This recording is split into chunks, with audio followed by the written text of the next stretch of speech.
और चलिए शुरुआत करेंगे अहम खबर के साथ। ऊना से आपको देंगे जहां पुलिस को अवैध शराब मामले में एक बड़ी कामयाबी हाथ लगी है। पुलिस ने बहडाला में फर्जी होलोग्राम और नकली लेबल वाली शराब पकड़ी है।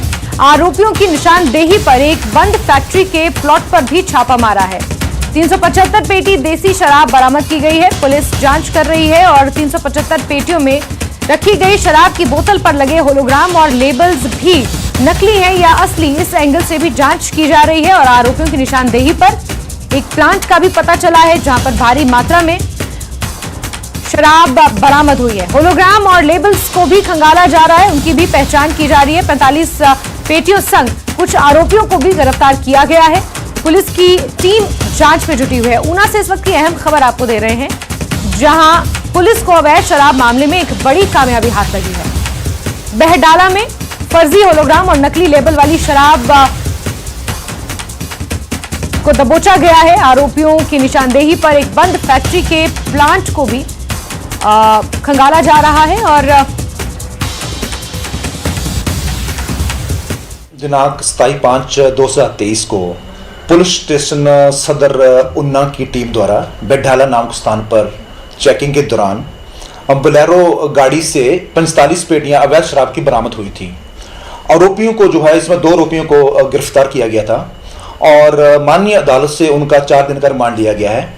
और आज रिमांड के दौरान उनकी निशानदेही पे इंडस्ट्रियल एरिया महतपुर से भी वहां पर रेड की गई उनकी निशानदेही पे, और वहां पर 375 पेटियां जो है वो अवैध शराब की बरामद की गई हैं। इस सिलसिला में आगामी कार्रवाई की जा रही है और पुलिस जो है वो इसमें गहन छानबीन करेगी और जो भी तथ्य सामने आएंगे उसके आधार पर आगामी जो है वो कानूनानुसार कार्रवाई की जाएगी। नहीं जनाब, मेरे तो पता नहीं, मेरे नाल इन्होंने एग्रीमेंट किया कि मैं गोली वाली बोतल ठंडे की बनानी है, गर्मियों के दिन भी मैं वो बेचना है। मेरा एग्रीमेंट किया 16/5 ਨੂੰ जी, 17 ਨੂੰ मैं चल गया ब्याह ਨੂੰ जी। मेरे भतीजे का ब्याह था पाथड़ी। पूरे बाद में आया 23 ਨੂੰ, 21 की बरात थी जी, 23 ਨੂੰ मैं इत्थे आया। तो फिर पैसे पूसे कराए, परसों जब मैं गड्डी पास कराने जब अज सवेरा मैंने पता लगा भी ये काम हो रहा है। चलिए आगे बढ़ेंगे। और सीएम सुखू दिल्ली के दौरे पर हैं, जिसके बाद मंत्रिमंडल विस्तार की चर्चाओं ने एक बार फिर से जोर पकड़ लिया है।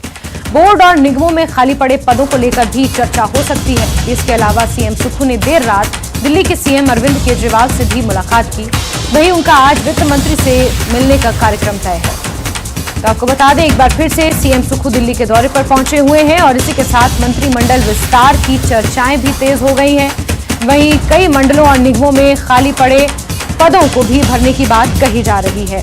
और हमारे सहयोगी रवि मिश्रा ज्यादा जानकारियों के साथ फोन लाइन पर मौजूद हैं। रवि, सीएम सुखू एक बार फिर दिल्ली पहुंचे हैं। देर रात दिल्ली के सीएम अरविंद केजरीवाल से भी मुलाकात हुई है, क्या कुछ उस मुलाकात से निकल कर आया है और इसके अलावा आज किस तरीके से सीएम का स्केड्यूल रहने वाला है? रवि जी बिल्कुल, देखिए साफ तौर पर हिमाचल के मुख्यमंत्री सुखविंदर सिंह सुक्खू लगातार दिल्ली दौरे पे हैं और इस दौरान देखा जा रहा है कि उनके जो हिमाचल में जो कार्यक्रम होते हैं वो उनको भी बाकायदा कर वापस दिल्ली आते हैं। और लगातार केंद्र सरकार के खिलाफ जिस तरीके से जब संसद का उद्घाटन हुआ और उसमें तमाम मुख्यमंत्री पहुंचे तो उम्मीद जताई जा रही थी कि वो भी पहुंचेंगे, शायद इस दौरे के यही मायने है, मगर वो वहां पर नहीं पहुंचे। और उसके बाद देखा जा रहा है कि जिस तरीके से लगातार जो खबरें निकलकर सामने आ रही हैं कि आने वाले समय में कैबिनेट का विस्तार होगा, जो कुछ नाम तय किए जाएंगे जिसको लेकर राष्ट्रीय अध्यक्ष से मुलाकात हो रही है, प्रभारी से मुलाकात हो रही है। और एक बड़ी खबर देखने को मिली कि कल देर शाम दिल्ली के मुख्यमंत्री अरविंद केजरीवाल से वो मुलाकात के लिए सिविल लाइन पहुंचे। इस मुलाकात के भी कई राजनीतिक मायने हैं, कई कयास लगाए जा रहे हैं। जिस तरीके से केंद्र सरकार के ऑर्डिनेंस के खिलाफ अरविंद केजरीवाल तमाम राजनीतिक दलों से मिल रहे हैं, समर्थन मांग रहे हैं, उस तमाम खबरों के बीच में कल जिस तरीके से मुख्यमंत्री मिलने जाते हैं दिल्ली के मुख्यमंत्री से उनके निवास स्थान पर, तो इसकी भी कई कयास लगाए जा रहे हैं कि ऑर्डिनेंस को लेकर भी तमाम जो राजनीतिक दल समर्थन कर सकते हैं और आम आदमी पार्टी उसका समर्थन मांग रही है। उसके अलावा देखा जाए तो आज कई वरिष्ठ नेताओं से मुख्यमंत्री मिलते हुए नजर आ सकते हैं, जो कि पार्टी को लेकर तमाम गतिविधियां चल रही हैं कि आने वाले समय में जल्द ही दिल्ली से तमाम नाम तय किए जाएंगे। उस पर एक मीटिंग भी होने वाली है, पर जल्द ही उसका समय निर्धारित किया जाएगा। जी रवि, इसके अलावा वित्त मंत्री से भी मुलाकात का कार्यक्रम आज तय है और अपने आप में ये मुलाकात काफी अहम रहने वाली है। इसको लेकर कोई जानकारी? समय मांगा गया है कि फाइनेंस मिनिस्टर से वो मुलाकात करे और तमाम राज्य के तमाम संबंधित मुद्दों पर बातचीत होगी। कई ऐसे जो फंड हैं उनको लेकर बातचीत होना संभव है, तो अभी समय मांगा गया है और जल्द ही देखा जा सकता है कि आज वो मुलाकात करते हुए नजर आएंगे। बहरहाल अभी समय मांगा गया है और जल्द ही मुलाकात का समय तय होगा और निर्धारित किया जाएगा कि मुलाकात कब होती है और उस मुलाकात के दौरान किन अहम मुद्दों पर, हिमाचल से संबंधित राजनीतिक मुद्दों पर बातचीत होती है। जी ठीक है रवि, नजर आप बना के रखें, जुड़ेंगे आपसे, इस पर अपडेट्स लेंगे। फिलहाल के लिए आपका बहुत बहुत शुक्रिया।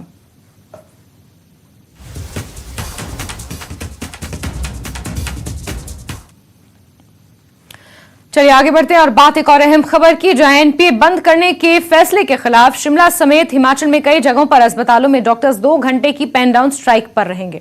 इस दौरान सुबह 9 बजे से 11 बजे तक लोगों का इलाज नहीं किया जाएगा। हालांकि इस दौरान आपातकाल स्थिति में इलाज जारी रहेगा, यानी इमरजेंसी सर्विसेज जारी रहेंगी।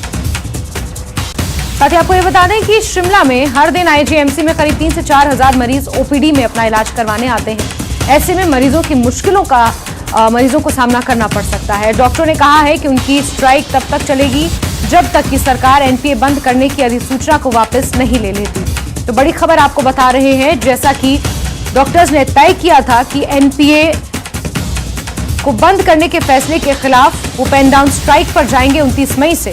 तो आज से 9 बजे से 11 बजे तक सभी डॉक्टर्स पेन डाउन स्ट्राइक पर रहेंगे और ओपीडी पर इसका खासा असर देखने को मिलेगा। राजेंद्र हमारे सहयोगी आईजीएमसी के बाहर से सीधे हमारे साथ जुड़ गए हैं। राजेंद्र, यहां पर कुछ तस्वीरें भी हम देख पा रहे हैं और एनपी के खिलाफ जिस तरीके से विरोध प्रदर्शन यहां पर हो रहा है, क्या कुछ कहना है इन डॉक्टर्स का, और क्योंकि स्वास्थ्य मंत्री से भी मुलाकात हो चुकी है और वो मुलाकात पूरे तरीके से विफल रही? हाँ बिल्कुल जैस्मीन, इस वक्त आईजीएमसी में हम मौजूद हैं और आप देख सकते हैं बहुत कम ऐसा होता है जब डॉक्टर्स प्रोटेस्ट पे होते हैं और डॉक्टर्स के हाथ में आपको इस प्रकार के बैनर दिख रहे हैं। हिमाचल प्रदेश की अगर स्वास्थ्य सेवाओं की बात करें तो लगभग 90% की आबादी ग्रामीण क्षेत्रों में रहती है और ऐसे में पीएचसी, सीएचसी और जो छोटे छोटे अस्पताल हैं, डिस्पेंसरी जिनको हम कहते हैं, उनके ऊपर ये सारा दारोमदार स्वास्थ्य सेवाओं का होता है। लेकिन जब डॉक्टर्स स्ट्राइक पर जाते हैं तो फिर दिक्कत पूरे प्रदेश की जनता को होती है, ग्रामीणों को होती है, सभी लोगों को होती है। और वही आज जो बहुत रेयर देखने को मिलता है, अपने एनपीए को लेकर, अपनी मांगों को लेकर डॉक्टर आज प्रोटेस्ट पर हैं और प्रदेश सरकार ने जिस प्रकार से नोटिफिकेशन जारी की है और स्पष्ट तौर पर कहा है कि एनपीए जो डॉक्टर्स को मिलता था उनकी सेवाओं के लिए वो अब बंद किया जाता है। इसके बाद एक मीटिंग डॉक्टर्स की हुई पूरे प्रदेश में, एक सहमति बनी कि स्ट्राइक होगी, प्रोटेस्ट किया जाएगा और सरकार के समक्ष जोरदार तरीके से अपनी बात रखी जाएगी। इस वक्त जो मेडिकल एसोसिएशन है रेजिडेंट डॉक्टर्स की, उसके प्रेसिडेंट डॉक्टर हरि हमारे साथ हैं, इनसे हम बात करने की कोशिश करेंगे। क्या आपकी मेन डिमांड्स हैं और क्या आगे रणनीति रहने वाली है? अभी जैसा कि आप जानते हैं, जो मुख्य हमारी डिमांड है वो एनपीए नॉन प्रैक्टिस अलाउंस जो सरकार द्वारा एक हाल ही में नोटिफिकेशन जारी की गई है, उसके लिए हमारी ये प्रोटेस्ट अभी हमने शुरू किया है। इसमें सीधे तौर पे हमारा प्रदेश सरकार और जनता से यही कहना है, इस फैसले से न सिर्फ डॉक्टर को ही एक हानि नहीं पहुंच रही है, कहीं ना कहीं सीधे तौर पे जनता पे भी इसका डायरेक्ट असर पड़ेगा। तर्क ये दिया जा रहा है कि हिमाचल प्रदेश में जो हर साल 700 से 800 डॉक्टर तैयार होगा और कोई ना कोई सरकार को जो है जॉब करने के लिए 15,000 भी देगी तो उसके लिए तैयार हो जाएगा। बात वो नहीं है, लेकिन कहीं ना कहीं इससे क्वालिटी ऑफ सर्विसेज से आम जनता को महरूम होना पड़ेगा। जब अच्छे आप डॉक्टर को सुविधा नहीं दोगे, उसको अच्छे एमोलमेंट्स नहीं देंगे, हम नया तो कुछ नहीं मांग रहे हैं। कोविड टाइम में हमारे डॉक्टर ने रात दिन काम किया। अगर आज आप भी देखें, कोविड टाइम हमें कहा गया था कि महीने में आपको 10,000 एक्स्ट्रा दिया जाएगा, अभी तक वो पेंडिंग है, लेकिन हमने उसके लिए कुछ नहीं बोला। चलो मुसीबत ही सभी समझते हैं, हमने भी उसका साथ दिया।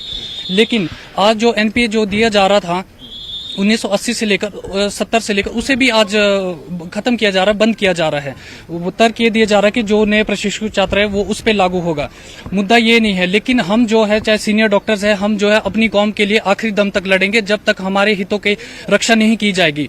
बात यही हमारा मुख्य मुद्दा है। इसीलिए हम जो सेंट्रल स्टूडेंट्स एसोसिएशन जो प्रोटेस्ट कर रही है, इसके लिए पूरे प्रदेश में आप कवर करोगे कि ज्वाइंट एक्शन कमेटी बनी हुई है, 6 मेडिकल कॉलेज की उनकी एसोसिएशन है, टीचर्स एसोसिएशन है, रेजिडेंट डॉक्टर एसोसिएशन है, सेंट्रल स्टूडेंट्स एसोसिएशन है, Himachal Pradesh medical officer association है, सभी संयुक्त रूप से इस फैसले का विरोध करती है और हमारी सरकार से आग्रह है कि जल्दी से जल्दी इस फैसले को वापस लिया जाए। और हमें कहीं न कहीं ऐसा लगता है कि जो सरकार को जो है गुमराह किया गया है इस मुद्दे पे। जैसा कि स्वास्थ्य मंत्री जी का भी अभी बयान आया था कि उनके संज्ञान में मामला नहीं है, इस पे पुनर्विचार किया जाएगा। कहीं न कहीं ये जल्दबाजी में लिया गया फैसला है। हमें मुख्यमंत्री जी से उम्मीद है, अभी वो स्टेट से बाहर हैं, जैसे वो प्रदेश में आएंगे हमें पूरी आशा है उनसे, जैसे वो कर्मचारी हित में अभी फैसले ले रहे हैं, पिछले कल आपने धर्मशाला में भी देखा होगा, तो हमें पूरी उम्मीद है जैसे ही वो राज्य में आते हैं इस पे पुनर्विचार करेंगे और इस फैसले को वापस लेंगे। और हमें एज इट इज जैसे ये नोटिफिकेशन हुई है इसको डी नोटिफिकेशन इसी फॉर्म में चाहिए और इसके अलावा हमारे कई अन्य मुद्दे हैं, उस पे बाद में बात करेंगे। डॉक्टर साहब, स्वास्थ्य मंत्री से आपकी मुलाकात हुई थी, जिसके बाद स्वास्थ्य मंत्री ने बुलाया था, क्या कुछ चर्चाएं आपकी स्वास्थ्य मंत्री से हुई और क्या उन्होंने आगे कहा, आश्वासन क्या? देखिए, स्वास्थ्य मंत्री जी ने बड़े अच्छे से हमारी बात सुनी थी, 2 घंटे तक बातचीत चली, उसमें सेक्रेटरी मैडम भी बैठे थे, लेकिन वो भी बार बार यही तर्क दे रहे थे कि उनके विषय में ये मामला आया नहीं। हालांकि हमें हैरानी होती है, कैबिनेट से पास होता है जो कि स्वास्थ्य मंत्री भी उसका हिस्सा रहते हैं और उनके बिना ज्ञान में आए हुए ये मामला कैसे ये नोटिफाई हो जाता है। कहीं ना कहीं ये सरकार की कार्यशैली पे भी प्रश्न उठता है। इसीलिए हम कह रहे हैं कि जल्दबाजी में फैसला लिया गया है, इस पे दोबारा से पुनर्विचार किया जाए। हम नहीं चाहते हैं कि भी किसी तरह से असुविधा लोगों को हो रही है। हम एश्योर कर रहे हैं कि जो इमरजेंसी सर्विसेज, इमरजेंसी ओटीज है, लेबर रूम है, वो एज इट इज चलते रहे हैं। लेकिन जो हमारी पेन डाउन स्ट्राइक है वो अभी 2 घंटे की कॉल हुई है, जो हमारी ज्वाइंट एक्शन कमेटी में हमने निर्णय लिया गया है, लेकिन कहीं ना कहीं उसका भी हमें नुकसान उठाना पड़ता है। अब पेशेंट बड़ी दूर से यहाँ पे आता है, यहाँ की भौगोलिक स्थिति आप देखते हो, 11 बजे यहाँ आता है। हम ये नहीं कर सकते कि 4 बजे जो है पेशेंट आप घर चले जाइए। हमारे अभी तक 4-5 बजे फ्री होते थे, अब 6 बजे फ्री होंगे। कहीं ना कहीं हमें उसका नुकसान हो रहा है। हम नहीं चाहते कि ये इस तरह की असुविधा हमारे चिकित्सकों को हो और आम जनता को उठानी पड़े। बिल्कुल बिल्कुल राजेंद्र, ये तो हमने यहाँ पर डॉक्टर्स की बात भी सुन ली, लेकिन आसपास कुछ पेशेंट्स भी मैं देख पा रही हूँ और डॉक्टर ने सही कहा कि बहुत दूर से आईजीएमसी लोग इलाज करवाने आते हैं, बड़ी उम्मीदों के साथ यहाँ पर आते हैं। जरा उनसे भी बातचीत कीजिए, आपके पीछे कुछ पेशेंट्स भी हैं राजेंद्र। बिल्कुल जैस्मीन, पहले सीएससीए के प्रेसिडेंट से हम बात करेंगे, क्योंकि ये जो डिसीजन सरकार का है इसका सीधा असर इनके ऊपर पड़ने वाला है। जो न्यू अपॉइंटमेंट्स हिमाचल प्रदेश में होंगी डॉक्टर्स की, उनका एनपीए काटे जाएगा, जो वर्किंग है वो कंटिन्यू रहेगा। तो ऐसे में इनका क्या कहना है, क्योंकि दिक्कत सीधे तौर पर इनको झेलनी है। अब क्या कहेंगे आप इस पूरे इशू के ऊपर? और क्योंकि ये लग रहा है जिस प्रकार से सरकार ने नोटिफिकेशन जारी किया, इतनी जल्दी सरकार भी पीछे नहीं हटने वाली है, तो ऐसे में एक लंबी प्लानिंग आपकी तरफ से भी होगी, क्या कुछ आगे रहेगा? देखिए, हमारा सीधा सीधा कहना है कि जब तक नोटिफिकेशन वापस नहीं होगी, सीएसए जो कि पूरे हिमाचल में जितने भी मेडिकल कॉलेजेस है, वहाँ के जितने भी सीएसए, सबका कलेक्टिव डिसीजन है। इस बार आश्वासन नहीं चलेगा। हमेशा से हेल्थ जो सिस्टम है वो आश्वासन का शिकार होता आया है। सिर्फ आश्वासन मिलते हैं लेकिन कभी भी उस पर डिसीजंस नहीं होते थे। तो इस बार हमने निर्णय लिया है कि जब तक नोटिफिकेशन वापस नहीं होगी, 17 की जो आपकी कैबिनेट बैठक हुई है उसके इमीडिएटली बाद वो नोटिफिकेशन आ गई थी। जितने इमीडिएटली नोटिफिकेशन आई है, हम चाहते उतनी जल्दी उसको वापस भी लिया जाए, अगर सच में सरकार हमारा हित चाहती है। और सभी मेडिकल आप स्टूडेंट्स देख रहे हैं, अभी यहाँ पर धीरे धीरे स्टूडेंट्स की संख्या बढ़ेगी और सब लोग एकजुट होकर एक ही लड़ाई है कि हमें एनपीए हमें दिया जाए और जो नोटिफिकेशन है वो वापस की जाए। बिल्कुल। अब अगर इतनी जल्दी निर्णय सरकार वापस नहीं लेती है तो फिर इसके बाद आगे क्या स्टेप रहेगा? देखिए, अभी तो फिलहाल हमने जो शनिवार को निर्णय लिया था कि हम काले बिल्ले पहनकर अपना प्रदर्शन करेंगे और ये हमने माननीय स्वास्थ्य मंत्री जी के संज्ञान में भी लाया था। लेकिन आज से हमारा निर्णय है कि जो हमारे रेजिडेंट डॉक्टर्स हैं और कंसल्टेंट्स हैं, जो उन्होंने निर्णय लिया है कि वो पेन डाउन स्ट्राइक कर रहे हैं 11 बजे तक, उसका हम समर्थन करेंगे और आने वाली रणनीति देखते हैं कि किस तरह से सरकार इस बात पे रिएक्ट करती है, किस तरह से हमें गंभीरता से लेती है या नहीं लेती है। उसके अकॉर्डिंग फिर हम आगे की रणनीति बनाएंगे और वो सब आपके साथ शेयर करेंगे। बिल्कुल। जैस्मीन, तो हिमाचल प्रदेश की पूरे तमाम स्वास्थ्य अस्पतालों में, स्वास्थ्य संस्थानों में खासकर जो दिक्कत बढ़ी है, क्योंकि हिमाचल प्रदेश में 70 से 80 हजार के करीब प्रतिदिन पेशेंट अस्पतालों में आते हैं पूरे प्रदेश में, चाहे वो माइनर चेकअप के लिए है, चाहे या फिर बड़े किसी इलाज के लिए है। तो ऐसे में दिक्कतें डॉक्टर्स को भी हैं और पेशेंट्स को तो है ही, क्योंकि जैसा कि अभी डॉक्टर हरी ने कहा कि अब सभी पेशेंट्स को आपको देखना होता है, सभी को ट्रीट करना होता है और फिर वैसी ही आगे दिक्कतें बढ़ती जाती है। लेकिन अगर इस समस्या का समाधान समय पर नहीं हुआ तो फिर आने वाले समय में और दिक्कतें झेलनी पड़ेंगी, क्योंकि अब ये जो पेन डाउन स्ट्राइक का समय है ये धीरे धीरे बढ़ता जाएगा। जैसे कि पहले भी हमने कई बार प्रोटेस्ट देखे तो उस दौरान भी यही होता है। धीरे धीरे जब 11 बजे तक आपकी पेन डाउन स्ट्राइक रहती है, फिर समय बढ़ता है, 12 बजे तक पेन डाउन स्ट्राइक होती है, तो ऐसे में जो दिक्कतें हैं मरीजों की वो बढ़ती जाएंगी। बिल्कुल राजेंद्र, बिल्कुल ये स्थिति समझी जा सकती है कि कहीं ना कहीं स्ट्राइक का असर सिर्फ और सिर्फ पेशेंट्स पर ही नहीं बल्कि खुद डॉक्टरों पर भी, जो स्ट्राइक में इस वक्त मौजूद है, उन पर भी इसका असर देखने को मिलता है। और पेशेंट्स तो हालांकि सफर करते ही हैं। राजेंद्र, आप नजर बना के रखें, और जिस तरीके से यहाँ पर डॉक्टर्स का और इनके प्रतिनिधियों का ये कहना है कि आनन फानन में ये फैसला कैबिनेट की तरफ से लिया गया है, और इसमें बड़ा पेंच ये है कि स्वास्थ्य मंत्री ने जब ये कहा है कि उन्हें इस बारे में कुछ पता ही नहीं है, ये भी अपने आप में एक बड़ा वैलिड पॉइंट है। इस पर भी सवालिया निशान खड़े होते हैं। राजेंद्र, हमसे जुड़ने के लिए और तमाम अपडेट्स के लिए आपका बहुत बहुत शुक्रिया। और खबरों का सिलसिला जारी है, लेकिन वक्त एक छोटे से ब्रेक का।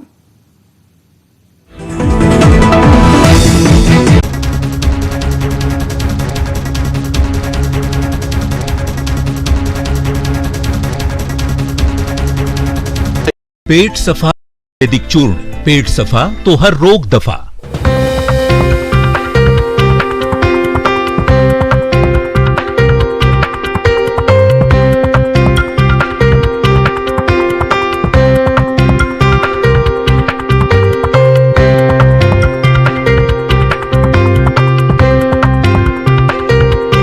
हेडलाइंस प्रेजेंटेड बाय पेट सफा आयुर्वेदिक चूर्ण, पेट सफा तो हर रोग दफा।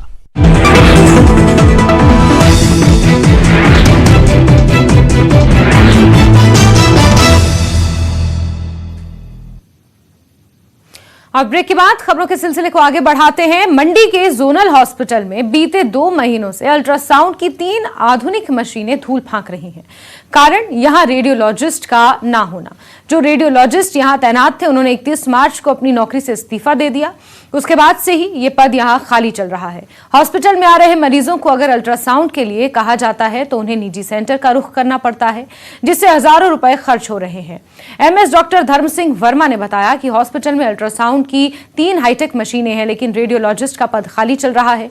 हायर अथॉरिटी को इस संदर्भ में अवगत करवा दिया गया है। पद भरते ही ये सुविधा फिर से शुरू की जाएगी। मंडी में मार्च महीने में हमारे पास यहाँ एक रेडियोलॉजिस्ट उपलब्ध थे। उन्होंने 1 महीने का नोटिस दिया और डायरेक्ट कैंडिडेट थे, और 31 मार्च को उन्होंने जो है सरकारी सेवा से रिज़ाइन दे दिया। तत्पश्चात जो है अभी लोगों को दिक्कत आ रही है, रेडियोलॉजिस्ट ना होने की वजह से जो है अल्ट्रासाउंड सुविधा लोगों को नहीं मिल पा रही है। इसकी इन्फॉर्मेशन हमने हायर अथॉरिटीज़ को दे दी है, और मुझे पूरी उम्मीद है कि हिमाचल सरकार जल्द ही जनरल अस्पताल मंडी के लिए रेडियोलॉजिस्ट जो है के ऑर्डर हो जाएंगे, और जैसे ही ऑर्डर होते हैं तो ये। बीजेपी प्रदेश अध्यक्ष ने एनपीए बंद करने के फैसले को जनविरोधी करार दिया है। राजीव बिंदल ने कहा कि एनपीए बंद करने का फैसला गलत है और सरकार को एनपीए फिर से बहाल करना चाहिए। आपको बता दें कि सुखू सरकार ने भविष्य में नियुक्त होने वाले डॉक्टरों का एनपीए यानी नॉन प्रैक्टिस अलाउंस बंद करने का फैसला लिया है। हालांकि इस फैसले का डॉक्टरों ने विरोध भी जताया है। कल से पेन डाउन स्ट्राइक पर जाने का आज से ये फैसला लिया गया है। ऐसे में अगर डॉक्टर्स पेन डाउन स्ट्राइक पर हैं तो सरकारी अस्पतालों में मरीजों को दिक्कतें आ सकती हैं। सेवा हिमाचल प्रदेश के परिप्रेक्ष्य के अंदर अत्यंत महत्वपूर्ण है। दूर दराज के अंदर हिमाचल प्रदेश में प्राइमरी हेल्थ सेंटर, सी अस्पतालों और पीएचसीज के ऊपर निर्भर है। ऐसे में जो हमारे सरकार के डॉक्टर्स हैं, उन लोगों का एनपीए उसको विड्रॉ करना ये बहुत बड़ा एक अन्याय है। ये निर्णय सर्वथा हिमाचल प्रदेश की जनता के और स्वास्थ्य के साथ एक खिलवाड़ है। हम माननीय मुख्यमंत्री जी। और चलिए इसी के साथ नमस्ते हिमाचल में अभी के लिए बस इतना ही, लेकिन हिमाचल प्रदेश की तमाम अहम खबरों को जानने के लिए आप जुड़े रहिए न्यूज़ 18 JKLH के साथ। नमस्कार।